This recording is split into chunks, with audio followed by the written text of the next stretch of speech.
అన్న కూడా ఒక ఫిష్ పడ్డది బ్రో, చూడండి తీస్తుండి ఇప్పుడు. కొందరు సబ్స్క్రైబర్లు అంటారు బ్రో లైఫ్ ఫిష్ పట్టుకొచ్చేసావేమో అని నాకు డౌట్ ఉంది, అది ఉంది ఇది ఉందని. మనకేం అవసరం పట్టింది బ్రో, మన ఏరియాలో ఫీడ్ మంచిగా ఉంటే ఆటోమేటిక్గా పడతాయి చేపలు, అదే మన లక్. కానీ పట్టడం ఒక కొంచెం అనుభవం ఉండాలనుకోండి, కొత్త వాళ్ళకైతే తెలియదు పాపం అడుగు. మీరైతే సబ్స్క్రైబ్ చేసుకోండి బ్రో మన గోదావరి ఫిషింగ్. ఇలానే ఫిష్లు ప్రతి ఒక్కటి పట్టేది నాకు పడ్డా, మన పక్కోళ్ళకి పడ్డా, ఎవరికి పడ్డా ప్రతి ఒక్కటి వీడియో తీసి మీకు పెడుతుంటా. మీరైతే సబ్స్క్రైబ్ చేసుకోండి మన గోదావరి ఫిషింగ్. తొందరలో 1K సబ్స్క్రైబర్కి దగ్గరగా ఉన్నాం మనం, అది కంప్లీట్ చేయండి బ్రో చాలు, అదే హ్యాపీ. మీకోసం ఇంకా చాలా అంటే చాలా వీడియోస్ తీసి పెడుతూనే ఉంటా బ్రో. Subscribe Godavari fishing. మీరు కావాలంటే క్లారిటీగా మన బయట వీడియో కూడా పెడతా బ్రో ఒకటి.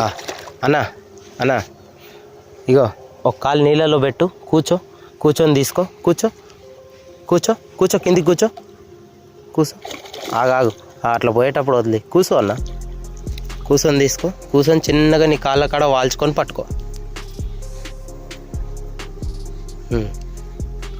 ఓ గట్టిగా తగిలింది, వాల్చుకో, తలకాయనే పట్టు, ఇసురు బయటికి ఇసురు.